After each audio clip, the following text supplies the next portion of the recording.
తాకట్లో ఉన్న మీ బంగారాన్ని విడిపించి ఆ రోజు ఆన్లైన్ రేటుకి కొంటాం. Sharma gold company. ఎక్కడికి వెళ్ళారు సునీత విలియమ్స్? అంటే స్పేస్ లో ఉన్నారని కొంతవరకు తెలుసు. ఎన్ని కిలోమీటర్ల దూరంలో సునీత విలియమ్స్ గారు ప్రస్తుతం ఉన్నారు? ఎన్నో దేశాలు కలిసి ఒక ఇంటర్నేషనల్ స్పేస్ స్టేషన్ నిర్మించుకున్నారండి. ఇంటర్నేషనల్ స్పేస్ స్టేషన్ భూమి నుంచి 400 కిలోమీటర్ల దూరంలో ఉంటుందండి సుమారుగా. సునీత విలియమ్స్ గారు తిరిగి వచ్చిన తర్వాత దాదాపు ఏదైనా పికప్ చేయడం, స్పూన్ కూడా పికప్ చేయడం కష్టం అంటున్నారు. ఎస్ వీడేమో ఆల్మోస్ట్ 9 నెలల పాటు వారు అక్కడ స్ట్రక్ అయి ఉన్నారు. తిరిగి వద్దాం అనుకున్న సమయంలో ఏమైందంటే అందులో సమస్య వచ్చింది. అదే కాకుండా మనకు కొన్ని సవాళ్లు ఉంటాయి తిరిగి వచ్చినప్పుడు. మనం గతంలో చూసాం, కల్పన చావ్లా గారు వారు వెళ్ళారు, కానీ తిరిగి వచ్చే సమయంలో ఏమైంది, ఎంటర్ అయిన సమయంలో వారి ఒక స్పేస్ షటిల్ అంతా కూడా పేలిపోయింది.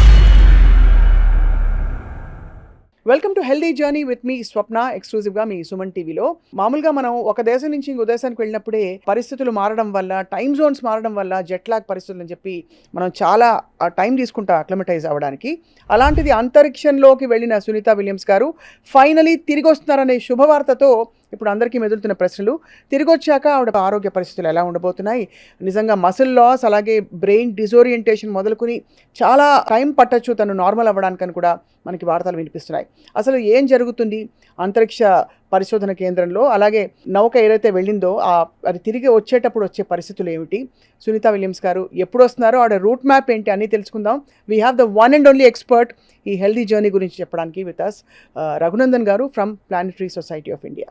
నమస్కారం సార్. నమస్తే అండి. రఘునందన్ గారు, మీరు ఏకైక వ్యక్తి ఈ టాపిక్ పై మాట్లాడడానికి. కాబట్టి మిమ్మల్ని అందరూ కూడా కబలించి సునీత విలియమ్స్ గారికి ఉన్నంత డిమాండ్ మీకు కూడా ఉందని చెప్పాలి. థ్యాంక్ యూ వెరీ మచ్ అండి ఫర్ ద రెస్పెక్ట్. మీరు కూడా ఈ ఫీల్డ్ లో జర్నలిస్ట్ గా ఎన్నో సంవత్సరాలు, ఎన్నో దశాబ్దాలు అనుకోవచ్చు. ఫస్ట్ నుంచి మొదలు పెడదాం. ఎక్కడికి వెళ్ళారు సునీత విలియమ్స్? అంటే స్పేస్ లో ఉన్నారని కొంతవరకు తెలుసు, ఇంట్రెస్ట్ ఉన్న వాళ్ళు తెలుసుకుంటున్నారు, కానీ అందరికీ తెలియడానికి ఎన్ని కిలోమీటర్ల దూరంలో సునీత విలియమ్స్ గారు ప్రస్తుతం ఉన్నారు? అయితే మన అందరికి తెలిసిన విషయమేనండి, మనకి ఒక ఇంటర్నేషనల్ స్పేస్ స్టేషన్ అని ఒకటి ఉన్నది. అంటే చాలా మంది అఫ్కోర్స్ తెలియకుండా వచ్చి కూడా ఏమనుకుంటారు, అంతరిక్షంలో వెళ్తున్నారు అంటే చంద్రమండలంకే వెళ్తున్నారు అనుకుంటారు చాలా వరకు ఉన్న ప్రజానికి. సో బేసికల్ గా ఎన్నో దేశాలు కలిసి ఒక ఇంటర్నేషనల్ స్పేస్ స్టేషన్ అని నిర్మించుకున్నారండి. ఇంటర్నేషనల్ స్పేస్ స్టేషన్ భూమి నుంచి 400 కిలోమీటర్ల దూరంలో ఉంటుందండి సుమారుగా. అంటే 420, 430 ఇలా మారుతూ ఉంటుంది. సుమారుగా 400 కిలోమీటర్ దూరంలో భూమి నుంచి ఉంటుంది. రైట్. అయితే అది ప్రతి 90 నిమిషాలకు ఒకసారి భూమి చుట్టూ తిరుగుతుంది అనమాట. ఓకే. అది సెకండ్కి సుమారుగా 8 కిలోమీటర్ల వేగంతో, అప్రాక్సిమేట్గా మీరు చూస్తే అంత వేగంతో తిరిగితేనే అది కక్షలో ఉంటుంది. ఒకవేళ అంత వేగంతో అంటే 90 నిమిషాల్లో కనుక భూమి చుట్టూ తిరగకపోతే అది భూమి వాతావరణంలోకి, అంటే భూమి గురుత్వాకర్షణ వల్ల వచ్చి క్రాష్ అయ్యే అవకాశం ఉంటుంది అనమాట. కాబట్టి అంత వేగంతో, అంటే ఇది లో ఎర్త్ ఆర్బిట్ అంటారు అనమాట, అంటే LEO అంటారు. సో LEO అనేది 250 నుంచి 2000 కిలోమీటర్ వరకు సుమారుగా ఉంటుంది. ఆ ప్రాంతంలో ఉన్న ఏ ఆబ్జెక్ట్ అయినా సరే భూమి చుట్టూ ప్రతి 90 నిమిషాలు తిరగాల్సింది. సో అట్లాంటి ఒక స్పేస్ స్టేషన్లో ఈ యొక్క వ్యోమగాములు వెళ్తుంటారు, వస్తుంటారు. సో వ్యోమగాములు ఇక్కడ నుంచి ఒక వెహికల్లో వెళ్ళి అక్కడ డాక్ అయ్యి ఆ వెహికల్ లోపలికి వెళ్ళి అక్కడ ఉంటారు, కొంతకాలం బస చేస్తారు. మళ్ళీ ఇది వెళ్ళినప్పుడు అదే టైంలో ఆ 90 సెకండ్స్ ఆ స్పీడ్ లో అందుకుని డాక్ అవ్వాలి. అయితే మళ్ళీ ఏమవుతుంది, ఒకవేళ తిరుగు ప్రయాణం చేసినప్పుడు అదే ఏదైతే వెహికల్ వాళ్ళని తీసుకెళ్ళిందో ఆ వెహికల్లోనే వారు మళ్ళీ స్టేషన్లో నుంచి దీని లోపల రావాలి, వచ్చి కూర్చోవాలి. కూర్చున్న తర్వాత అన్డాక్ కావాలన్నమాట, విడిపోవాలన్నమాట. సో ప్రస్తుతం సునీత విలియమ్స్ గారి ఒక తిరుగు ప్రయాణం మొదలైందండి. అంటే ఆవిడ ఇది డాక్ అయ్యి ఈవిడ మళ్ళీ ఈ చిన్న విమానంలోకి అడుగుపెట్టిన. అవునండి. ఇప్పుడు ఈ తిరుగు ప్రయాణం ఏదైతే మనకు ఆమెను రెస్క్యూ చేయడానికి ఏదైతే వెహికల్ పంపించారో, ఏదైతే వ్యోమనౌకను పంపించారో, ఆ వ్యోమనౌకలు ఆల్రెడీ వారు ఇవాళ మార్నింగే వచ్చారు. వచ్చే ముందు ఫేర్వెల్ సెరమనీ జరిగింది. ఫేర్వెల్ సెరమనీ తర్వాత ఫైనల్గా టాటా అని చెప్పుకున్న తర్వాత మొత్తం 4 వ్యోమగాములు కూడా ఈ తిరుగు ప్రయాణంలో ఉన్న ఈ వెహికల్ని క్రూ 9లో వాళ్ళు కూర్చొని ఉన్నారండి. కొద్దిసేపటి క్రితం ఇంటర్నేషనల్ స్పేస్ స్టేషన్ నుంచి అది విడిపోయింది అండ్ ఇప్పుడు మొదలవుతుందండి. ఫేసింగ్ అనే స్టేజెస్ ఉంటాయి. సుమారుగా ఇలా జరిగిన తర్వాత రేపు తెల్లవారుజామున అసలు యాక్షన్ మొదలవుతుంది అనమాట. అది అరౌండ్ 2:21కి 21 AM భారత కాలమాన ప్రకారంగా 2:21 ఈ యొక్క యాక్చువల్ థింగ్స్ అనేది జరుగుతాయి. ఆల్మోస్ట్ 3:21 వారు భూమికి తిరిగి వస్తారని చెప్పుకోవచ్చు. అసలు ఊహించడానికి కూడా మన పరిధిలో లేని విషయాలు చాలా ఉన్నాయి. ఉదాహరణకి తిరిగి వస్తే ఆవిడ స్పూన్ కూడా పట్టుకోవడం కష్టం, మజిల్ లాస్ అయి ఉంటుంది, బోన్ డెన్సిటీ తగ్గిపోయి ఉంటుంది, అసలు డిజోరియంటెడ్గా ఉంటుందని చెప్తారు. మామూలుగా మనం జెట్ లాగ్ అని చెప్తాం, ఇక్కడ నుంచి వేరే దేశానికి వెళ్ళి భూమి మీద ఉండి కూడా మనకు అన్ని గ్రావిటీ కండిషన్స్ నార్మల్గా ఉండి కూడా. ఆ సునీత విలియమ్స్ గారి పరిస్థితి ఎలా ఉండబోతుంది? ఆవిడతో పాటు ఉండే గిల్మోర్ గారిని అందరూ ఇగ్నోర్ చేస్తున్నారు, ఆయన గురించి కూడా మాట్లాడదాం. అవునండి. సో అంతరిక్షంలో ఎట్లాంటి భేదాలు లేవండి, మగ ఆడ అనేది కూడా ఏం తేడాలు లేవు, అందరికీ ఒకేలాగా ట్రీట్మెంట్ ఉంటుంది. కరెక్ట్. సో ఇప్పుడు ఏమిటంటే మీరు అన్నమాట నిజమే, మనం కేవలం ఇక్కడ నుంచి ఇండియా నుంచి అమెరికా వెళ్ళినా మనకు ఒక 18 గంటలు ట్రావెల్ చేస్తేనే మనకు 3 రోజుల పాటు జెట్ లాగ్గా ఉండి, డిసోరియంటెడ్గా ఉండి, వామిటింగ్ సెషన్స్ వచ్చి చాలా మందికి చాలా ఇది వస్తాయి. మరి ఈవిడేమో ఆల్మోస్ట్ 9 నెలల పాటు, అంటే సునీత విలియమ్స్ కానీ బుష్ విల్మర్ కానీ 9 నెలల పాటు వారు అక్కడ స్టక్ అయి ఉన్నారు. అంటే స్టక్ అయి ఉన్నారు అంటే అది కూడా ఒక బ్యాక్గ్రౌండ్ చెప్పుకోవాలండి. అంటే అసలు ఎందుకు వెళ్ళారు, ఈ యొక్క స్టార్ లైనర్ అనే ఒక హ్యూమన్ ఒకని అది మొదటిసారిగా టెస్ట్ చేయడానికి ప్రయోగించి వారు వెళ్ళారండి. జూన్ 6 నాడు వెళ్ళారు. అయితే తిరిగి వద్దాం అనుకున్న సమయంలో ఏమైందంటే అందులో సమస్య వచ్చింది. ఆ వెహికల్ని తిరిగి రావడానికి ఉపయోగం ఉండదని చెప్పేసి ఏం చేశారు, దాన్ని ఖాళీగా పంపించారు. సో ఆల్మోస్ట్ జూన్ నుంచి వారు వెయిట్ చేస్తున్నారు. వారిని రెస్క్యూ చేసుకోవడానికి సెప్టెంబర్లోనే, అంటే ఈ క్రూ 9 అని మాట్లాడుకుంటాం కదా, ఇది సెప్టెంబర్లోనే అక్కడికి వెళ్ళిందండి. రైట్. సో మీరు అడిగిన ప్రశ్నకి ఎందుకు ఇంతకాలం అని చూసుకున్నట్లయితే యాక్చువల్లీ సెప్టెంబర్ నుంచి వెయిట్ చేస్తూ ఉంది. సెప్టెంబర్ నుంచి మార్చ్ వరకు వెయిట్ చేస్తున్నారు. మార్చ్లో మొన్న క్రూ 10 అనే ఒక వ్యోమగాములు అందులో వెళ్ళిన తర్వాత ఈ క్రూ 9 ఇప్పుడు తిరిగి వస్తుంది. అంటే ప్రెసిడెంట్ ట్రంప్ కూడా అన్నట్టు అంటే ఆయన కూడా స్వయంగా కలగ చేసుకున్నట్టు తెలుస్తుంది. ఇలాన్ మస్క్ ఇంటర్వెన్షన్ తో ఇది జరుగుతోందని చెప్పి అనుకుంటున్నారు అందరూ. అంటే అది కొద్ది రాజకీయం చేస్తున్నారండి వారు. అంతేనా? అంతే తప్ప ఆవిడ రావాల్సి రాసిపెట్టుంది, ఆవిడ వస్తుంది. రావాల్సి రాసిపెట్టుంది కాదు, ఆల్రెడీ ఏర్పాటు జరిగింది. ఇప్పుడు ట్రంప్ ఎప్పుడు వచ్చారంటే డిసెంబర్లో వచ్చారు వాళ్ళ ఎలక్షన్స్. సో ఎలాన్ మస్క్ ఇప్పుడు మనం చూస్తూ ఉన్నాం. యాక్చువల్గా సునీత విలియమ్స్ని తిరిగి తీసుకురావడానికి సెప్టెంబర్లోనే ఇక్కడ నుంచి వెహికల్ వెళ్ళింది. ఆ వెళ్ళే సమయంలో ఈ క్రూ 9 వెళ్ళింది. ఆ వెళ్ళే సమయంలో యాక్చువల్గా 4గురితో వెళ్ళాలి అది. అయితే అందులో కేవలం ఇద్దరు వ్యోమగాములు 2 ఖాళీ సీట్లతో వెళ్ళింది అది సెప్టెంబర్లో. సో సెప్టెంబర్ నుంచి వెయిట్ చేస్తున్నారు. అలా ఆ వెహికల్లో వెళ్ళిన ఆ 2 వ్యోమగాములు ఈ స్ట్రక్ అయి ఉన్న సునీత విలియమ్స్ అండ్ విష్ విల్మోర్ బయలుదేరారు. సో వాళ్ళ కండిషన్స్ ఎలా ఉండబోతున్నాయి చెప్పండి. అంటే ఇదివరకు సునీత విలియమ్స్ గారు వెళ్ళారా? అంటే అంత దూరం వెళ్ళి తిరిగి వచ్చి సక్సెస్ఫుల్గా అలా జరిగిందా? ఇది ఫస్ట్ మేజర్ ట్రిప్ అని చెప్పచ్చు. లేదండి, ఆమె ఇప్పటికే షీ హ్యాస్ ఎ రికార్డ్. అంటే 2 పర్యాయాలు అంతరిక్ష కేంద్రానికి వెళ్ళి 300 రోజుల పాటు ఉన్న వ్యక్తిగా ఆమె ఉన్నది. ఆ ఒక బ్యాక్గ్రౌండ్ చూసి వారు ఏం చేశారంటే మిషన్ ఎక్స్టెండ్ చేశారు. రైట్. సమస్యాత్మకమే. మీరు 8 రోజుల కోసం అని వెళ్ళి 9 నెలలు మీరు ఏదో దేశానికి వెళ్ళారనుకోండి, ఎలా ఉంటుంది మీ పరిస్థితి? మరి 9 నెలల పాటు ప్లాన్ చేయలేదు కాబట్టి ఫుడ్ అది లేకపోతే ఇంకేమన్నా ఇతరత్ర కండిషన్స్ అడాప్ట్ అవ్వడంలో ఆక్సిజన్ లెవెల్స్ అటు ఇటు ఏం జరుగుతుంది చెప్పండి ఒక అసలు. అవునండి, ఇప్పుడు చాలా ఇంపార్టెంట్ క్వశ్చన్ అందరికి వస్తున్న డౌట్ ఇదే. మరి వెళ్ళింది, మరి ఆమె ఏం తినింది, ఎలా ఆమెకి చేసిందని ఒక విషయం వస్తూ ఉంది. అంటే ఇక్కడ మనం డిస్కషన్ మొదలు మనం ఒక మాట చెప్పుకున్నాం. ఇది భూమి నుంచి 400 కిలోమీటర్ దూరంలో ఉంటుంది.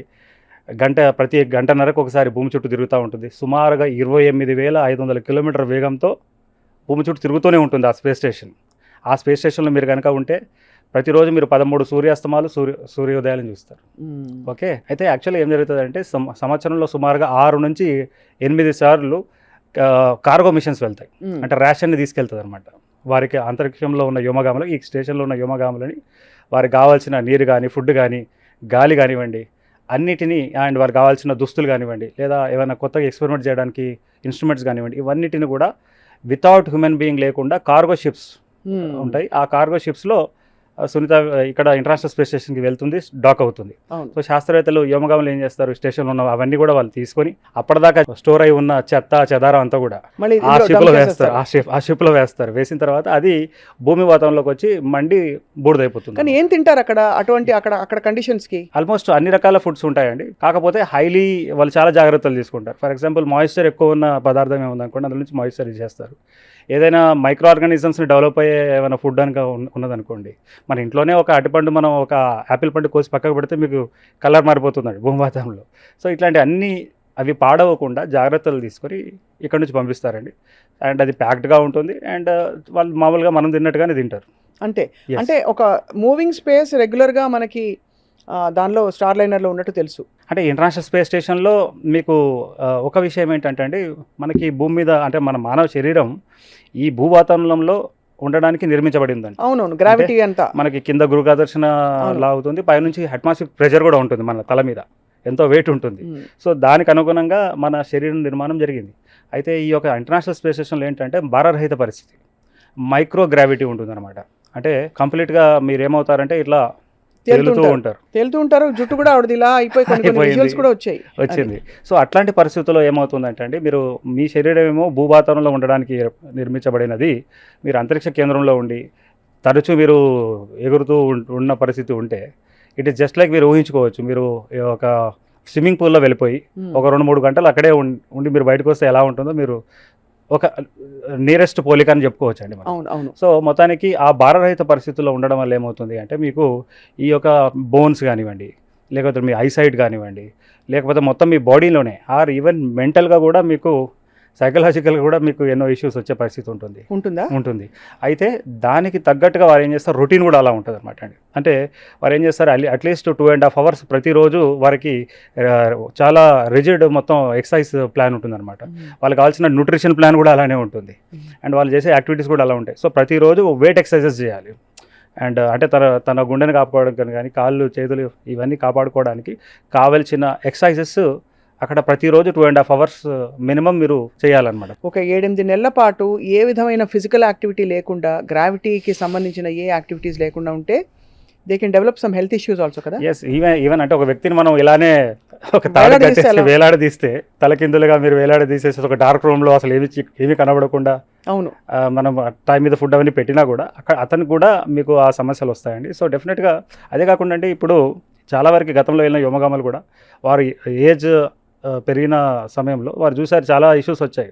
కేవలం వెళ్ళొచ్చిన తర్వాతనే వెంటనే కాకుండా ఎన్నో సంవత్సరాల తర్వాత కూడా సమస్యలు వచ్చాయి గతంలో. అంటే ఒక పాస్ట్ ఆస్ట్రోనాట్స్ని చూస్తే వారి ఒక చూపు మందగించడం కానీ, లేదంటే డిసోరియంటెడ్గా ఉండిపోవడం కానీ. గుర్తుపడతారా ఫ్యామిలీ మెంబర్స్ని? అంటే అంత ఆ మాత్రం బ్రెయిన్ ఫంక్షనింగ్ నార్మల్గా ఉంటుంది. అంటే ఏజ్ వరకు అంటే మీరు ఆఫ్టర్ మెనీ ఇయర్స్ తర్వాత వెటర్న్స్ అయినప్పుడు ఆ ప్రాబ్లం వస్తున్నదండి. అదే ఒకటి గమనించారు. అయితే ఇప్పుడు సునీత విలియమ్స్ పరిస్థితి ఏమిటి అనేది మనం చూడాలి. అంటే ఆమెకి రికవర్ కావడానికి చాలా సమయం పడుతుంది. ఆల్రెడీ ఎక్సర్సైజెస్ ఎన్ని జాగ్రత్తలు తీసుకున్నప్పటికీ ఇంకా ఆమెలో ఏదైతే ఆల్రెడీ జరిగిన డీజనరేషన్ లాస్ట్ 9 నెలల్లో ఎంతైతే తన బోన్ డెన్సిటీ తగ్గిపోవడం కానీ, చూపులో ఏదైనా మార్పు కానీ, లేదా కాగ్నిటివ్ థింకింగ్స్లో ఏమైనా మార్పు కానీ, ఇవన్నిటిని సరిచేయడానికి ఎన్నో నెలలు పట్టే అవకాశం ఖచ్చితంగా ఉంది. సో నిజంగా ఒక విధంగా త్యాగం చేసినట్టే ఆవిడ లైఫ్ని మొత్తం డెడికేట్ చేసేసి. మీకు శాస్త్రీయ పరిశోధన ఎప్పుడు అలానే ఉంటుందండి. అంటే ఇట్లాంటి శాస్త్రవేత్తలు చేసే ఎన్నో పరిశోధనల వల్లనే సైన్స్ అనేది ముందుకెళ్తుంది, మానవాళి ముందుకెళ్తుంది. ఖచ్చితంగా. అంటే ఇప్పుడు సునీత విలియమ్స్ వల్ల వచ్చిన పెద్ద ప్రయోజనం ఏమిటి అంటే, ఇప్పుడు మానవుడు యాక్చువల్గా సుదూర అంతరిక్ష ప్రయాణం చేయాలనుకుంటున్నాడు. కేవలం అంగారగ్రహంకి వెళ్ళాలంటే కేవలం వెళ్ళడానికే మీకు 6 నెలలు పడుతుందండి. తిరిగి రావడానికి మళ్ళీ మీరు ఎప్పటిదాకా రాలేరు అంటే అంగారగ్రహం భూమికి దగ్గరగా వచ్చి అక్కడ నుంచి మీరు బయలుదేరితే అంటే ఆల్మోస్ట్ 2 years తర్వాత మళ్ళీ తిరిగి వస్తారు. సో ఒక మానవ శరీరం అంతరిక్ష పరిస్థితుల్లో ఒకవేళ 6 నెలల కన్నా మించి ఉంటే ఎలాంటి మార్పులు వస్తాయి, అవును 9 నెలలు మించి ఉంటే ఎలా వస్తుంది, ఎట్లాంటి మార్పులు వస్తాయి, ఎట్లాంటి సమస్యలు వస్తాయి, వాటిని ఎట్లా అధిగమించుకోవాలి. ఫర్ ఎగ్జాంపుల్ సింపుల్ ఎగ్జాంపుల్ అండి, భూమి మీద మీకు జ్వరం వచ్చింది అనుకోండి, మీరు ఏం చేస్తారు, పారాసిటమాల్ వేసుకుంటారు. అవును. మరి అంతరిక్షంలో జ్వరం వస్తే ఏం చేస్తారు? అదే అడగబోతున్నాను. దానికి అక్కడ ఏమైనా ఫెసిలిటీస్ ఉంటాయా? అంటే దానికి కావాల్సిన మెడికేషన్ మీరు తీసుకోవాలి కదా. ఆ పరిస్థితుల్లో మీరు కావాల్సిన మెడికేషన్ అదే స్పేస్ మెడిసిన్ అనమాట. Space medicine will be different. Yes, space medicine of course. అంటే ఏమి ఇస్తారు? ఉదాహరణకి మనకు తెలిసిన పరిధిలో మన లిమిటెడ్ నాలెడ్జ్ తో కొద్దిగా సింపుల్ చేంజెస్ తో ఉన్న సిస్టమ్ ఉంటుంది. యాక్చువల్ స్పేస్ మెడిసిన్ అనే కాన్సెప్టే చాలా మందికి తెలియని పరిస్థితి బేసికల్గా. అంటే అంతరిక్ష పరిస్థితుల్లో అంతరిక్ష సమస్యలకి మీరు ఖచ్చితంగా సమాధానాలు ఉండాలి. కేవలం మీకు జ్వరం అనే ఒక సింపుల్ థింగ్ చెప్పాను, ఇంకా చాలా ఇష్యూస్ ఉంటాయి మీకు. అవును. సో ఉదాహరణకి అక్కడ అసలు పెద్ద డౌట్ ఏంటంటే, అక్కడ అంతరిక్షంలో ఉన్నప్పుడు బాడీ ఫంక్షనింగ్, బౌల్ మూవ్మెంట్స్ మొదలుకుని నిద్ర అలవాట్లు, ఆకలి, అంటే బాధగా ఉండడం, సంతోషంగా ఉండడం, వీటన్నిటికీ అసలు తావు ఉంటుందా వాతావరణంలోని? ఎస్, అంటే మీకు అది కాకుండా ఒంటరిగా లేదండి. ఇప్పుడు నిన్నటి వరకు కూడా 11 మంది ఉన్నారు అక్కడ. వెళ్ళినప్పుడు కూడా వీరు జూన్లో వెళ్ళినప్పుడు కూడా అక్కడ ఉన్నారు. సో వాళ్ళకి అన్ని డే టు డే థింగ్స్ ఉంటాయి. ఒకటి ఏంటంటే క్లోజ్డ్ ఎన్విరాన్మెంట్ లో ఉంటారు. ఎంత పెద్దది ఉంటుంది సార్ అది? ఒక ఫుట్బాల్ ఫీల్డ్ అంత పెద్దగా ఉంటుందండి మొత్తం స్టేషన్ అంతా కూడా. స్పేస్ స్టేషన్ ఈ మూల నుంచి ఆ మూల మీరు తీసుకుంటే ఒక ఫుట్బాల్ ఫీల్డ్ అంత స్పేస్ వాళ్ళకి మూవ్మెంట్ ఉంటుంది. బట్ తేలుతూ ఉంటారు. ఓన్లీ ఆక్సిజన్ అంతా కూడా మీకు సప్లై ఉంటుందండి. ప్రెజరైజ్డ్ ట్యాంక్ ఉంటాయి మీకు. ఇవంతా కూడా ఫెసిలిటీ అంతా కూడా ప్రెజరైజ్డ్గా ఉంటుంది. గాలి అవైలబిలిటీ ఉంటుంది.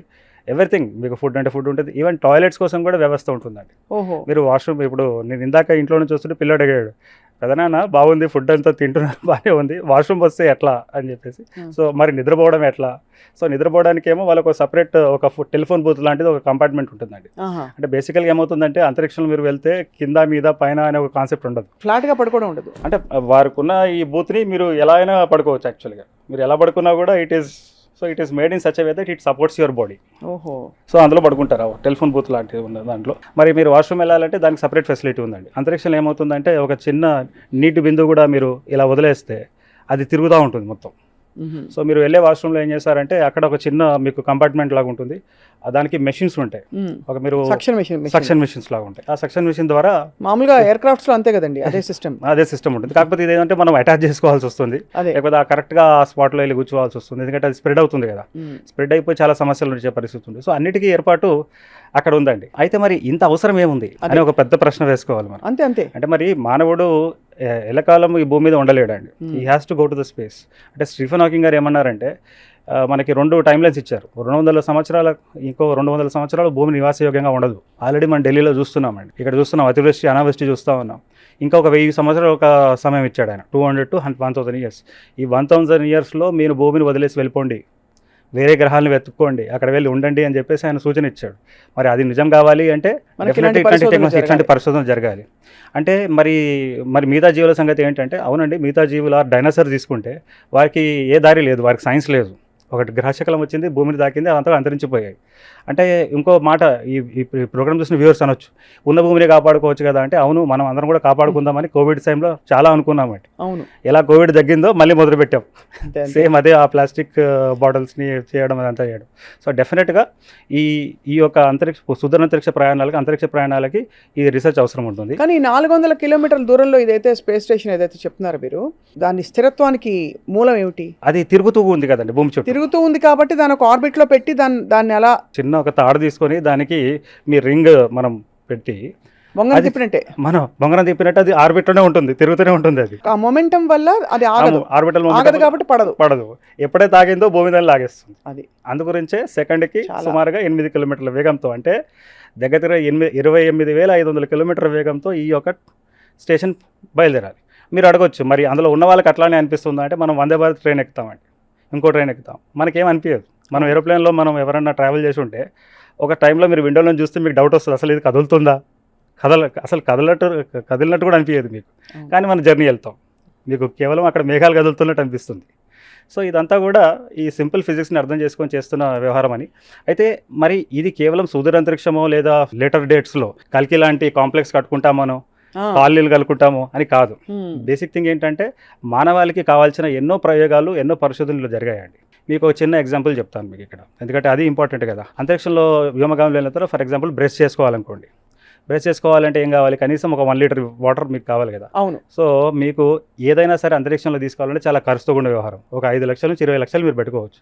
అయితే వారు ఏం చేశారు, ఆ కాస్ట్ని తగ్గించుకోవడానికి, అంటే ఆ కాస్టే కాకుండా ఆ 1 లీటర్ బదులు 1 kg బదులు ఏదైనా ఉపయోగకరమైన ఇన్స్ట్రుమెంట్ మనం తీసుకెళ్ళవచ్చు కదా. అంతే. అయితే వారు ఏం చేశారు, ఇంజెస్టబుల్ టూత్పేస్ట్ అని ఒకటి కనుక్కున్నారండి. ఇంజెస్టబుల్ టూత్పేస్ట్ అంటే మీరు ఆ బ్రష్ ఇలా చేసేసుకుంటారు, చేసిన తర్వాత స్వాలో చేస్తారు. సో ఇది అంతరిక్ష పరిస్థితుల కోసం కనుక్కున్న విషయం ఇది. అయితే ఈ యొక్క టూత్పేస్ట్ ఇప్పుడు అమెరికాలో కొన్ని హాస్పిటల్స్లో వాడుతూ ఉన్నారు. అక్కడ ఉన్న కొంతమంది పేషెంట్స్ ఉంటారు, వాళ్ళు యాక్చువల్గా కదలలేరు, మెదలలేరు అండ్ ఊంచలేరు కూడా. సో మీరు బ్రష్ చేసేసేసి వాళ్ళు సాల్వ్ చేసుకోవచ్చు. ఇట్లా ఒక 2000కు పైగా రీసెర్చెస్ ఆల్రెడీ అక్కడ కనుక్కున్నారు గత 2-3 దశాబ్దాలుగా. వాటిని మనం తెలుసో తెలియకో వాడుతూ ఉన్నామండి. ఇంకా మనం వాడే విట్రిఫైడ్ టైల్స్ మీరు తీసుకోండి, అంటే ఎగ్జాక్ట్లీ విట్రిఫైడ్ టైల్ కాదు అంతరిక్షంలో వాడేదానికి. దాని ఇన్స్పిరేషన్తో మనం ఈరోజు ప్రతి పేదవాడి ఇంట్లో కూడా మనం చూస్తూ ఉన్నాం. ఒకప్పుడు మార్బుల్ స్టోన్స్ ఉండే, ఇప్పుడు విట్రిఫైడ్ టైల్స్ ఉన్నాయి. ఇలా మనం చెప్పుకుంటూ వెళ్తే ఈవెన్ స్పేస్ మెడిసిన్లో కూడా అండి. ఫర్ ఎగ్జాంపుల్ మీకు యాక్చువల్గా ఏమవుతుందంటే, ఇలా మీరు అసెంట్ వెళ్ళేటప్పుడు మీకు థర్మోమీటర్ అనేది మనం ఇక్కడ పెట్టుకుంటాం. అయితే వాళ్ళు ఏం చేశారు, ఇంజెస్టబుల్ థర్మోమీటర్ ఒకటి కనుక్కున్నారు. చిన్న క్యాప్సూల్ అంటే మీరు వేసేసుకోవాలి, ఇంజెస్టబుల్, అది మీ కడుపులో వెళ్ళిపోయి అక్కడ ఉంటుంది. ఉంటుంది, అక్కడే ఉంటుంది అది. మళ్ళీ తర్వాత అది it will come to due channel. అయితే ఇప్పుడు ఏం చేశారు, ఆ ఒక ఇంజెస్టబుల్ థర్మోమీటర్ని స్పోర్ట్స్ పర్సన్స్కి ఇస్తున్నారు అమెరికాలో. ఎందుకంటే వేడికి తన శరీరంలో వేడికి తన పర్ఫార్మెన్స్ ఎక్కడ ఇదవుతుంది అని తెలుసుకొని దాని తగ్గట్టుగా చేయడం. సో ఈ రకంగా చెప్పుకుంటూ వెళ్తే చాలా పరిశోధనలు, మానవాళికి ఉపయోగపడే ఎన్నో పరిశోధనలు ఈ ఇంటర్నేషనల్ స్పేస్ స్టేషన్లో జరుగుతున్నాయండి. హార్ట్ టిష్యూ కానివ్వండి, అది కాకుండా ఒక రంగం అని కాదు, మెటీరియల్స్ కానీ. ఎందుకంటే ఫ్యూచర్లో మనుషులే కదా అంతరిక్షంలో వెళ్ళి ఉండాలి. మనకు కావాల్సిన పరిస్థితులన్నీ మనకి ఇక్కడ ఎలాంటి ఉన్నాయో, ఈవెన్ అగ్రికల్చర్ కూడా, స్పేస్ అగ్రికల్చర్ అంటే ఇప్పుడు మొక్కలు మనం ఎక్కడ వెళ్ళాలన్నా తినాలి కదా, ఫుడ్ తినాలి కదా. సో ప్రతిసారి ఇలా 3 నెలలకు ఒకసారి మీరు మార్స్కి వెళ్తే మీకు అవకాశం ఉండదు. సో మీరు ఆ పంట అంతరిక్షంలోనే మీ యొక్క కేంద్రంలో మీరు పండించుకోవాలి. సో ఇట్లాంటి ఎన్నో పరిశోధనలు అక్కడ జరుగుతూ ఉన్నాయండి. దానికి సునీత విలియమ్స్ బెస్ట్ ఎగ్జాంపుల్. ఇక్కడ చాలా కొన్ని మౌలిక డౌట్లు వస్తాయి. ఎలా అయితే మనకి ఇప్పుడు వైరస్ మనకి వాతావరణంలో ఉంది కాబట్టి మనకి జలుబులు, దగ్గులు, కడుపు నొప్పి, జ్వరం ఇవన్నీ వస్తాయి. అక్కడ మనకు అంత స్టెరైల్ కండిషన్స్లో ఏ మైక్రో ఆర్గానిజమ్స్కి తావు ఉంటుందంటారు, అంటే ఫర్ ఎనీబడి టు ఫాల్ ఇల్ అసలు ఫస్ట్ ఆఫ్ ఆల్? అదే కదండి, ఇప్పటికీ చాలా తొలినాళ్ళల్లో చాలా ఇష్యూస్ వచ్చాయి. ఎలా ఆవిడక అక్కడ ఈ ఇంటర్నేషనల్ స్పేస్ స్టేషన్ ప్రోగ్రామ్ అని మొదలుపెట్టిన తొలినాళ్ళలోనే ఈ ఒక ఇష్యూ వచ్చింది. ఏమిటి? అండ్ మనకి హాలీవుడ్లో సినిమాలు కూడా వచ్చాయి. వీరు అక్కడికి వెళ్తే ఇమీడియట్గా ఏదో ఒక ఐలియన్ వైరస్ వాళ్ళని అటాక్ చేయడం, అంతా అంతిపించిపోయి మళ్ళీ వారు తిరిగి భూమికి వచ్చి భూమి మీద ఉన్నందరినీ అంతమించడం అనేది మీరు స్కైఫై మూవీస్లో చూస్తారు. సైఫై మూవీస్ అంటే ఆ ప్రమాదం కూడా ఉంటుంది కదా ఇప్పుడు. అయితే అదే ఊహించుకోవడానికి చెప్పుకోవడానికి చాలా జాగ్రత్తలు తీసుకున్నారండి. అంటే ఇక్కడ నుంచి వైరస్ అక్కడ మనుగడ కష్టం, అక్కడ నుంచి ఏమన్నా వేరే ఇతరత్ర మనకి తెలియని పరిశోధనలు అంటే చెప్పని కొన్ని విషయాలు అక్కడి నుంచి ఏమైనా మోసుకొస్తారా అని ఒక భయం ఉంటుంది. ఇప్పటిదాకా ఎన్ని సంవత్సరాలుగా ఎన్నో ఫ్లైట్స్ వెళ్ళాయండి, ఎంతోమంది వెళ్ళున్నారు. సో అట్లాంటి సమస్య ఏమీ లేదు. కాకపోతే ఇక్కడ నుంచి ఏదైనా వెళ్తే వాళ్ళకి ఏదైనా సమస్య ఉంటుంది. కాబట్టి వాళ్ళు చాలా యాక్చువల్గా చెప్పాలంటే మన క్వారంటైన్ అంటే అందరికి మనకు బాగా తెలుసు. అసలు ఈ అంతరిక్ష వ్యోమగాములు అయితే వీళ్ళు వెళ్ళే ముందు అట్లీస్ట్ 3-4 డేస్ ముందు వీళ్ళని ఆ క్వారంటైన్లోనే పెడతారండి. వీళ్ళకి ఎట్లాంటి ఒక భూమి యొక్క ఇది పడకుండా వాళ్ళని అన్ని జాగ్రత్తలు తీసుకొని పంపిస్తారు. అలానే అక్కడ నుంచి వచ్చిన తర్వాత ఏం పెద్దగా ఇదేమి ఉండదు. కాకపోతే మీరు ఒక కొత్త డౌట్ లేవనెత్తారు, అలా ఏమైనా ఉండొచ్చు ఏమని చెప్పి శాస్త్రవేత్త పరిశోధన చేయవచ్చు. అంటే ఒక 6 నెలల వరకు ఏమనకపోవచ్చు, 6 నెలల తర్వాత ఏమైనా డెవలప్ అవుతుందా అంటే ఇప్పుడు ఫర్ ఎగ్జాంపుల్ అండి, కోవిడ్ లాంటి ఒక వైరస్ వస్తుందని ఎవరు ఊహించలేదు. అది మన భూమి మీదే మన చుట్టూ ఉండే బ్యాట్స్ నుంచి వచ్చిందని చెప్పారు. అవునండి. అలాగా ఒక అన్నోన్ స్పేస్ అంటేనే ఇట్స్ అన్ అన్నోన్ ఏరియా. ఆ అన్నోన్ ఏరియా నుంచి తిరిగి వచ్చినప్పుడు ఏం జరుగుతుంది, వాళ్ళ ఓరియంటేషన్ ఎలా ఉంటుంది, వాళ్ళు ఏమి నాలెడ్జ్ ఏ మెమరీస్ మోసుకొస్తారు. అంటే వీరు వేరే గ్రహం మీద దిగి వచ్చేటప్పుడు ఏమైనా ప్రాబ్లం ఉంటుందండి. వీరు వెళ్తుంది కేవలం ఇంటర్నేషనల్ స్పేస్ స్టేషన్కి వెళ్తున్నారు, ముందుగానే ఎయిర్ కండిషన్డ్ ఏరియాలో మనమే కండిషన్ చేసి పెట్టుకున్న ఫెసిలిటీకి వెళ్తున్నారు, తిరిగి వస్తూ ఉన్నారు.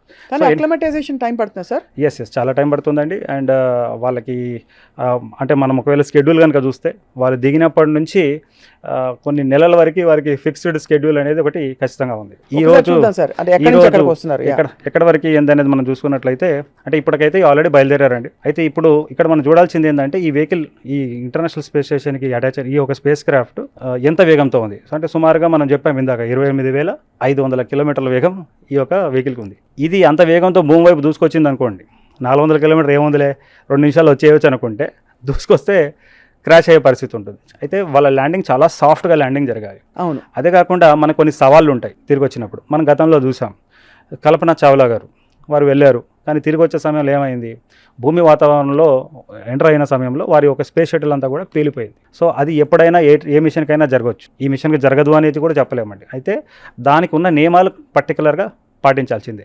సో ఈరోజు మన ప్రేక్షకులందరూ కూడా చూడాల్సిన సమయం ఏమిటి అంటేనండి, ఈరోజు అనగా అంటే ఈరోజు అయితే అఫ్కోర్స్ చాలా ఫేజింగ్ స్టేజెస్, ఇంకోటి ఆర్బిట్ అడ్జస్ట్మెంట్స్. అంటే ఇప్పుడు భూమి నుంచి 400 కిలోమీటర్ దూరంలో ఉంది అనుకున్నాం కదా అని చెప్పి డైరెక్ట్గా దిగడానికి ఉంటుంది, దానికి కావాల్సిన యాంగిల్ కావాలి. 400 కిలోమీటర్లు అంటే కొంచెం విజయవాడ దాటి చీరాల ఏలూరు దాటుకుంటే సరిపోతుంది డిస్టెన్స్ వైజ్. ఎస్ కాకపోతే ఇదేంటే కొన్ని నిమిషాల్లో మన పిఎస్ఎల్వి మనం తీసుకున్నట్లయితే ఇదే ఒక 18 నిమిషాలు 650 కిలోమీటర్ దూరం తీసుకెళ్తుందండి మన పిఎస్ఎల్వి, జిఎస్ఎల్వి, ఎస్ఎస్ఎల్వి మన భారతదేశం వెహికల్స్ తీసుకుంటే. కాకపోతే ఆ మిషన్ పర్పసెస్ వేరే ఉంటుంది. అయితే ఇక్కడ ఏంటంటే అక్కడికి ఆల్రెడీ వెళ్ళింది, తిరిగి రావాలి. అయితే మొట్టమొదటిగా మనం చూస్తాం ఏంటంటే ఇప్పుడు నెంబర్ ఆఫ్ ఫేజింగ్ బర్న్స్ జరుగుతాయి, ఆర్బిటల్ అడ్జస్ట్మెంట్స్ జరుగుతాయి, దాంట్లో థ్రస్టర్స్ ఉంటాయి అన్నమాట. ఆ థ్రస్టర్స్తో అది ఓరియంటేషన్స్ అవన్నీ మార్చుకుంటుంది. సో అంతా బాగుంది అనుకున్న సమయంలో రేపు తెల్లవారుజామున 2:15 మీకు ఏమవుతుందంటే యాక్చువల్గా ఇంకా ప్రిపరేషన్ స్టార్ట్ అవుతుంది, రీఎంట్రీ. అంటే ఇప్పుడు వెళ్ళడం అనేది ఎంట్రీ అండి అంతరిక్షంలోకి. రీఎంట్రీ అనేది చాలా డేంజరస్. ఎందుకు రీఎంట్రీ డేంజరస్ అంటే మన భూమి చుట్టూ వాతావరణం ఉంది. సో మన భూమి వాతావరణంలోకి సునీత విలియమ్స్ వచ్చినా, కల్పన చావ్లా వచ్చినా, ఏదొచ్చినా కూడా అది ఫ్రిక్షన్ అంటే దానికి రెసిస్టెన్స్ ఉంటుంది. సో అక్కడ రాపిడికి మండి అది బూడిదయ్యే పరిస్థితి ఉంటుంది అనమాట. సో మొట్టమొదటిగా మన శాస్త్రవేత్తలు వీళ్ళు ఏం చేస్తారంటే అండి, వాళ్ళ మొదటి ఛాలెంజ్ 2:41 రేపు తెల్లవారుజామున, ఇదంతా కూడా అప్రాక్సిమేట్ టైం అండి, మారొచ్చు. రేపు తెల్లవారుజామున అంటే మన ప్రేక్షకులందరూ కూడా రేపు 2:30 AM మార్నింగ్ లేచి కూర్చుంటే సరిపోతుంది. టీవీ డిస్కషన్ మీరు ఆన్లైన్ మీరు లైవ్ పెట్టేసుకుంటే అక్కడ నుంచి లైవ్ వస్తుంది. సో అరౌండ్ 2:41 మీకు ఏమవుతుందంటే డీఆర్బిట్ బర్న్ అనేది మొదలవుతుందండి. అక్కడ వీరి శాస్త్రవేత్తల ముందు ఉన్న టార్గెట్ ఏమిటి అంటే ఇది గంటకి 27,000 కిలోమీటర్ల వేగంతో ఉంది అప్పటిదాకా, అది 24,000 కిలోమీటర్లు గంటకి స్పీడ్కి రావాలి. అండ్ అదే కాకుండా మీకు ఇదేంటంటే ఆల్మోస్ట్ అంటే ఇప్పుడు ఆల్రెడీ 10:15 ఈరోజు బయలుదేరిందండి. రేపు పొద్దుందంటే ఆల్మోస్ట్ ఎన్నో అవర్స్ అయిపోయింది ఇప్పటికీ. సో ఇంత సమయంలో ఏమైంది అంటే మన వెహికల్ ఈ యొక్క క్రీవ్ 9 అనే వెహికల్ అది మీకు 2:15 350 కిలోమీటర్ దూరంలో ఉంది. అప్పుడు వేగం 27 కిలోమీటర్ల వేగం ఉంది. సో 350 నుంచి 150 కిలోమీటర్ల దాకా తీసుకురావడం వీళ్ళ మొదటి టార్గెట్ అండి భూమి నుంచి. అప్పటికి ఈ యొక్క వెహికల్ వేగం మనం తీసుకున్నట్లయితే గంటకి 24,000 కిలోమీటర్లు ఉంటుంది. దాని తర్వాత నెక్స్ట్ వచ్చేసేసి 3:10 అన్నమాట. అట్మాస్ఫిరిక్ రీఎంట్రీ అనేది అక్కడ యాక్చువల్గా అక్కడ అసలు బిగిన్ అవుతుంది అనమాట. అది ఎంత దూరం 120 కిలోమీటర్ నుంచి 60 కిలోమీటర్కి ఈ యొక్క పరిస్థితి ఉంటుంది. అండ్ ఇక్కడ చాలా ఆసక్తికరంగా మీరు చూడాల్సిన విషయం ఏంటంటే క్రూ మాడ్యూల్కి ఈ క్రూ డ్రాగన్కి కింది భాగాన మీకు ఏంటంటే మీకు ఈ యొక్క థర్మల్ ప్రొటెక్షన్, అంటే థర్మల్ ప్రొటెక్షనే కాదు ఇంకా చాలా మీకు క్యాప్సూల్కి మీకు అంటే దగ్గర 1900 డిగ్రీ సెల్సియస్ టెంపరేచర్ ఉంటుందన్నమాట. దానికి ఉన్న heat shield. It is so, అంటే మనం మామూలుగా అసలు ఊహకి అందని విషయాలు ఇవన్నీ, మీరు ఎన్ని నెంబర్లు చెప్పినా. సో ఈ రోజు అది వాళ్ళు ఫేస్ చేయాల్సిందే రేపు తెల్లవారుజామున ఈ యొక్క వెహికల్. అయితే దీనికి ఉన్న హీట్ షీల్డ్ మీరు అప్పుడు అంటే భూమి నుంచి ఒక్కసారి 3 గంటల 10 నిమిషాలకి ఏమవుతుంది అంటే అండి, తెల్లవారుజామున ఈ యొక్క వెహికల్ 120 నుంచి 60 కిలోమీటర్కి వద్దామనే ప్రయత్నం చేస్తుంటుంది. గంటకి 24,000 కిలోమీటర్లు ఉన్న వెహికల్, ఈ యొక్క స్పేస్ ట్రాన్స్పోర్ట్ వెహికల్ 7,500 కిలోమీటర్ వేగానికి తగ్గాలి. సో అప్పుడు టెంపరేచర్ ఎంత, 1900 డిగ్రీ సెల్సియస్. సో దాని తర్వాత 310 తర్వాత 314. అప్పుడు ఏమవుతుందంటే అండి, మీరు ఎట్లాంటి కమ్యూనికేషన్ పంపలేరు. ఎందుకంటే మీకు ఏమవుతుందంటే మీకు మొత్తం ప్లాస్మా ఇట్లా మీకు బిల్డ్ అవుతుంది అనమాట. అంటే ఇదేమో వేగంతో దిగొస్తుంది. మ్యాక్సిమం దాని యొక్క డిజైన్ చాలా సేవ్ చేస్తుంది అనమాట అండి. ఈ స్పేస్ క్రాఫ్ట్ని ఏమాత్రం డిజైను ప్లస్ వీళ్ళు దిగేటప్పుడు ఉన్న యాంగిల్ ఉంటుంది కదా, అది చాలా ముఖ్యమైన రోల్. అందులో ఏమాత్రం తేడా జరిగిందా అంతే సంగతులు అనుకోవచ్చు. అయితే 3 గంటల 14 నిమిషాలకి ఈ ప్లాస్మా బ్లాక్అవుట్ ఉంటుంది. ఆ సమయంలో మీరు ఎట్లాంటి కమ్యూనికేషన్ వారికి పంపలేరు, వారు మీతో మాట్లాడలేరు. సో ఆల్మోస్ట్ 3 గంటల 20 నిమిషాలకి చూడండి, ఇది ఇక్కడ మనం ఆల్మోస్ట్ మన ఈ యొక్క ఛానల్ ద్వారా నిమిషంకు జరుగుతున్న ఒక ఆస్పెక్ట్ని చెప్పడానికి ప్రయత్నం చేస్తూ ఉన్నాం. సో 3 గంటల 20 నిమిషాలకి ఏమవుతుందంటే దీనికి డ్రాప్ పారాషూట్స్ ఉంటాయి అన్నమాట. అంటే సమస్య ఏంటంటే అండి, అప్పటికి ఈ వెహికల్ మీకు అంటే 3 గంటల 14 నిమిషాలకి గంటకి 7,500 కిలోమీటర్ నుంచి గంటకి 5,000 కిలోమీటర్ వేగానికి తగ్గాలి. 55 కిలోమీటర్ నుంచి 40 కిలోమీటర్స్కి రావాలి. దాని తర్వాత 3 గంటల 20 నిమిషాలకి ఇది భూమి నుంచి 5.5 కిలోమీటర్ దూరంలో ఉంటుందండి. ఇక్కడ కూడా సమస్య ఏంటంటే 5.5 కిలోమీటర్లు ఉన్న సమయంలో కూడా ఈ వెహికల్ వేగం చూసుకుంటే మీకు గంటకి 500 కిలోమీటర్ల వేగం ఉంది. అదే వేగంతో దూసుకొచ్చింది అనుకోండి, చాలా ప్రమాదకరమే. సో కాబట్టి ఏం చేస్తారంటే డ్రాప్ పారాషూట్స్ అని ఉంటాయన్నమాట. ఇవి ముందు ఓపెన్ అవుతాయి. అదేం చేస్తుందంటే ఈ యొక్క వేగాన్ని గంటకి 500 కిలోమీటర్ వేగంతో ఉన్న దీనిని 200 కిలోమీటర్ దగ్గరికి తీసుకొస్తుంది. దాని తర్వాత మెయిన్ పారాషూట్స్, ఒక 4 మెయిన్ పారాషూట్స్ ఉంటాయి. అది 3 గంటల 21 నిమిషాలకి ఓపెన్ అవుతాయి. అది ఓపెన్ అయిన వెంటనే గంటకి 200 కిలోమీటర్ వేగంతో ప్రయాణం చేస్తున్న ఈ వెహికల్ 27 కిలోమీటర్లకు పడిపోతుంది. సో ఇలా మొత్తం అంతా జరిగిన తర్వాత ఫైనల్గా 3 గంటల 27 నిమిషాలకి ఈ స్ప్లాష్ డౌన్ అవుతుందండి. ఇది మీకు ఫ్లోరిడా కోస్ట్ దగ్గర గల్ఫ్ ఆఫ్ మెక్సికోలో అక్కడ సాఫ్ట్గా అది పడిపోతుంది. వీళ్ళని ఇమీడియట్గా వాళ్ళని తీసుకురావడానికి ఒక ఎక్స్ట్రాక్షన్ వెహికల్ అక్కడ షిప్స్ బోట్స్ అని వెయిట్ చేస్తూ ఉంటాయండి. ఎందుకంటే వెంటనే ఈ ఫాస్ట్ బోట్ ముందు వెళ్ళాలి. వెళ్ళిన తర్వాత దానికి ఏమైనా హార్మ్ఫుల్ ఏమైనా టాక్సిక్ మెటీరియల్ ఏమైనా ఉందా, ఎందుకంటే మీరు ఈ థ్రస్టర్స్ని ఫైర్ చేశారు కదా, ఆ ఇంధనంలో మీకు కొద్ది ప్రమాదకరమైన టాక్సిసిటీ ఉంటుందన్నమాట. అది ఉందా లేదా చూసుకొని, ఎందుకంటే అది హ్యూమన్కి ప్రాబ్లం. అదే కాకుండా ఒక గంట సమయంలోనే మీరు ఏం చేయాలి అంటే, వీళ్ళు ఈ ఫాస్ట్ షిప్స్ వెళ్తాయి కదా, దానికి ఫ్లోటింగ్ డివైసెస్ పెడుతుంది అనమాట అండి. ఎందుకంటే ఈ బేసికల్గా ఈ వ్యోమనకి ఏదైతే ఉందో ఇది కోన్ షేప్లో ఉంది. ఇది యాక్చువల్గా సముద్రంలో ఏదో ట్రావెల్ చేయడానికి తయారు చేయలేదు, అంతరిక్షంలో కోసం చేశారు. కానీ ఇది సముద్రంలో పడిన తర్వాత కూడా చాలా కాలం వరకు, అంటే మీకు అందులో వ్యోమకాలానికి చాలా కాలం వరకు కావాల్సిన ఆక్సిజన్ అవైలబుల్ ఉంటుంది, అన్ని థింగ్స్ ఉంటాయి. కాకపోతే మీకు అది it is not made for travelling అనమాట. సో ఇమీడియట్గా ఏంటంటే ఈ రికవరీ టీమ్ ఏదైతే ఉందో అక్కడికి వెళ్ళి దానికి ఫ్లోటింగ్ డివైసెస్ పెడతారు. పెట్టంగానే అది టిల్ట్ కాకుండా, అంటే ఇలా ఉంది కదా, అప్పటికే ఇది కిందికి మీదికి అవుతూ ఉంటుంది. అండ్ మొత్తం టిల్ట్ ఓవర్ అయిపోయి కాకుండా ఉండడానికి కావాల్సిన జాగ్రత్తలు వీళ్ళు పెడతారు. తర్వాత ఆల్మోస్ట్ ఒక 1.5 అవర్లో ఈ హ్యాచ్ ఓపెన్ చేయడము, తిరుగుని ఎక్స్ట్రాక్ట్ చేయడము, ఇమీడియట్గా వాళ్ళు ఉన్న లొకేషన్ని బట్టి హెలికాప్టరో లేకపోతే బోటో అందులో వారిని తీసుకెళ్ళిపోయి చేయడం. సో ఇలా తీసుకెళ్ళి ముందు అక్లిమటైజ్ చేయడానికి అన్ని చేస్తారు. మనం ఇక్కడ లే లద్దాఖ్ వెళితేనే ఒక రోజు అక్లిమటైజేషన్ డే అంటారు. ఏమిటి, ఇక్కడ మన భూమి మీద ఉండి కొద్దిగా ఆల్టిట్యూడ్ డిఫరెన్స్, బట్ అక్కడికి వెళ్ళి మరి తిరిగి రావడం అంటే వాళ్ళకి ఇప్పుడు రిజిస్టర్ అయి ఉంటుందా తిరిగి వస్తున్నట్టు? ఆల్రెడీ ఇప్పుడు బయలుదేరారు వాళ్ళు. అంటే she very conscious of what is happening. అంటే కాన్షియస్ అంటే నేను అలాంటి కాన్షియస్నెస్ కాదు, నేను స్పృహలో ఉన్నారని అడగట్లేదు.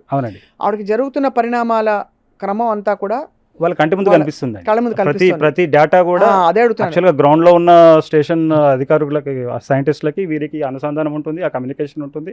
ఎప్పుడు ఉండదు అంటే తిరిగి ప్రయాణంలో వస్తున్నప్పుడు చివరి 7 నిమిషాల పాటు ఎట్లాంటి కమ్యూనికేషన్ ఉండదు. ఆ టైంలో ఇంకా దేవుడే దిక్కు అనుకోవాలి. అంటే నిజంగా ఈ టైంలో నిజంగా మీరు అన్నట్టుగా కల్పనా చావ్లా గారు వచ్చినప్పుడు జరిగిన ఒక పరిణామం. సో వచ్చి ల్యాండ్ అయ్యే వరకు కూడా మనం ప్రాణాలు అరచేతిలో పెట్టుకున్నట్టే వాళ్ళు. అవునండి. కదా? Yes, of course. అంటే దేవుడే దిక్కు అని చెప్పేసి మీరు వదిలేసే కుదరదు, లేదు, దానికి కావాల్సిన జాగ్రత్తలు తీసుకోవాలి. అంటే ఇంత పెద్ద అంతరిక్షంలో రఘునందన్ గారు, మీరు సైన్స్ పర్సన్ కాబట్టి అడుగుతున్నాను, మరి భగవంతుడు, దేవుడు, సృష్టికర్త, ఇవన్నీ ఈ ఆస్పెక్ట్స్ అన్ని వస్తాయా? నాకు పెద్ద అంటే వస్తాయంటే అది వ్యక్తిగతం అండి ఒక వ్యక్తికి. కాకపోతే సైన్స్కి ఒక ఇది ఉంటుంది కదా, వారికి ఒక స్టేట్మెంట్ ఉంటుంది. ఇప్పుడు ఈ యూనివర్స్ మీరు యాక్చువల్గా ఎలా ఈ సోలార్ సిస్టమ్ ఏర్పడింది అంటే సోలార్ నెబులా ఎలా ఏర్పడింది అంటే గెలాక్సీ ఇలా మనం చెప్పుకుంటూ వెళ్ళొచ్చు. సో ఫైనల్గా ఎలా ఏర్పడింది అంటే it has create from nothing అని అంటారు. దెర్స్ నో క్రియేటర్ అని వస్తుంది. సరే, అఫ్కోర్స్ అది వేరే డిస్కషన్ అయినప్పటికీ ఈ రోజు వరకు చూసుకున్నట్లయితే ఇదంతా కూడా చాలా ఎప్పుడు జరిగే విషయమేనండి. కానీ ఎప్పుడు ఏం జరుగుతుందో తెలియదు. ఎందుకంటే ఇప్పుడు స్టార్ లైనర్ అలా అవుతుందని వారు అనుకోకుండొచ్చు, కానీ సమస్య వచ్చింది. సో ఏ సమస్య వచ్చినా కూడా ఇది ఫ్యూచర్లో వెళ్ళే వ్యోమగాములకు చాలా ఉపయోగపడుతుంది.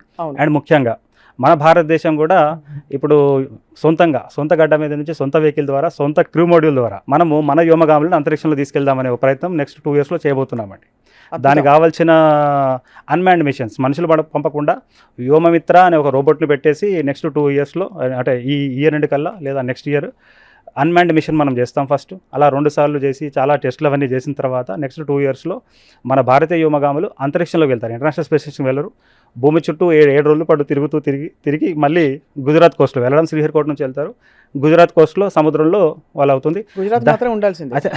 అంటే వారికి కావాల్సిన ఎక్స్ట్రాక్షన్, అంటే అది గుజరాత్ ఆ రకంగా రాలేదండి, అది అక్కడ ఆ లొకేషన్ ప్రాపర్గా ఉందని. అయితే మొత్తానికి వాళ్ళకి కావాల్సిన టెస్ట్ని చంద్రయాన్ 3 తర్వాత మనం చూస్తే విశాఖపట్నంలో, అంటే ఒకసారి ఈ క్రూ మోడ్యూల్ అంతరిక్షం వెళ్ళి దిగొచ్చిన తర్వాత దాన్ని ఎలా క్యాచ్ చేయాలి, ఎలా దాన్ని రిట్రీవ్ చేయాలనే ఒక ఎక్స్పెరిమెంట్ని మన విశాఖపట్నం కోస్ట్లో మన నేవీ వాళ్ళు చేశారు 2 years క్రితం. సో ఈ టెస్టులు ఇవన్నీ జరుగుతూనే ఉన్నాయి.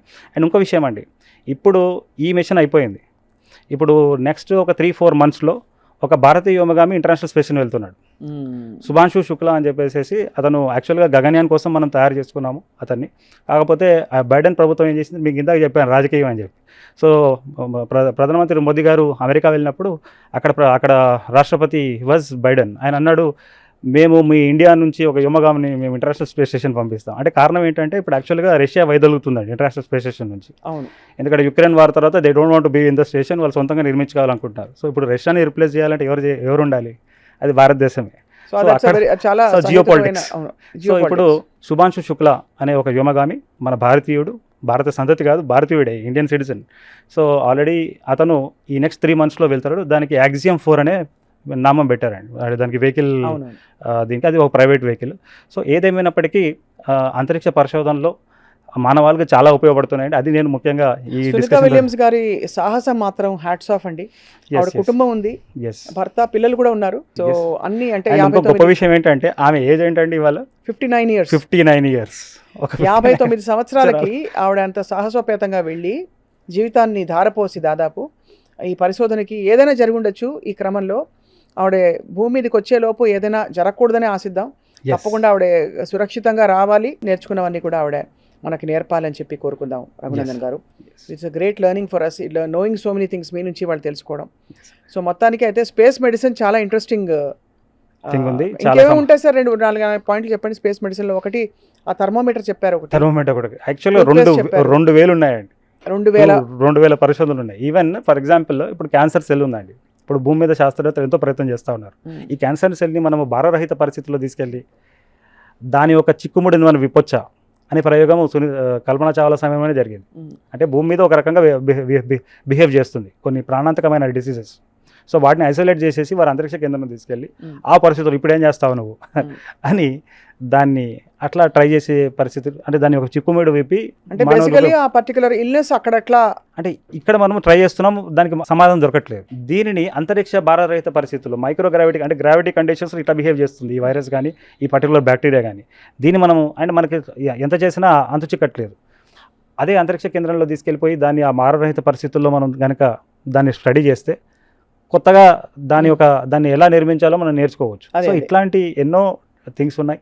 అండ్ ఇంకా చెప్పాలి అంటేనండి, ఇప్పుడు మనం అందరం కూడా సిటీ స్కాన్ చేస్తున్నాం, ఎంఆర్ఐ వాడుతున్నాం. యాక్చువల్గా ఇవన్నీ కూడా ఇమేజింగ్ ప్రాసెస్ అంతరిక్ష అవసరాల కోసం కనిపెట్టారండి. అవును, ఈవెన్ మీరు చూస్తే మనం ఇంట్లో వాడుతున్న ప్రెషర్ కుక్కర్ కూడా ఎక్కడో ఒక చోట, మీరు వాష్ బేసిన్ మనం వాడుతుంటాం, అక్కడ ఏం జరుగుతుంది, మీరు ఊహించిన తర్వాత కొన్ని అక్కడే స్టిక్ ఆన్ అవుతాయి. సో స్టిక్ కాకుండా జస్ట్ ఒకసారి కొద్దిగా మీరు వాటర్ పోస్తే వెళ్ళిపోతుంది. అదే నార్మల్ సర్ఫేస్లో ఉంటే అట్లనే స్టిక్ అయి ఉంటుంది మీకు. రైట్. సో అదే కాకుండా మెటీరియల్ సైన్సెస్లో కూడానండి, అంటే చాలా లైట్ వెయిట్ ఉండాలి అండ్ మనం ఎక్కువ ఇది చేసుకోగలగాలి. అండ్ నిన్న నేను నైట్లో కూడా చదివాను, మీరు యాక్చువల్గా ఏంటంటే చాలా చిన్న శబ్దాన్ని కూడా వినడానికి ఒక మైక్రోఫోన్ని వారు కొన్ని సెన్సర్స్తో ఒకటి కనుక్కున్నారండి అంతరిక్షంలో పరిస్థితి. దాన్ని అక్కడ రైతులు వాడుతూ ఉన్నారు. ఈ బీస్ ఉంటాయి కదా, ఈ బీస్ అనేది మనకు పాలినేషన్కి, అంటే మీ పంటలు సరిగా పండాలి అంటే బీస్ ఒక రోల్ చాలా ఉంటుంది. సో వాటి యొక్క స్థావరాలు ఎక్కడున్నాయి, అవి అంతమించిపోకుండా దాన్ని ముందుగా మీరు తెలుసుకోగలిగితే వాడిని కాపాడుతారు, దాన్ని కాపాడి మీరు చేయగలుగుతారు. అయితే దానికోసము అంతరిక్షంలో వాడుతున్న టెక్నాలజీని వారు ఇక్కడ వాడుతూ ఉన్నారు. సో చాలా విషయాలు స్పేస్ నుంచి మనం నేర్చుకుంటూనే ఉన్నాం. నిజంగానే సురక్షితంగా సునీత విలియమ్స్ గారు, ఆవిడ బృందం అందరూ, మన బృందం పేరు ఎప్పుడు చెప్పుకోవట్లేదు, because she is leading the team. తప్పకుండా అందరూ తిరిగి రావాలని చెప్పి సేఫ్గా తిరిగి రావాలి. Thank you so much Raghunandan garu for very very informative healthy journey with me. Thank you.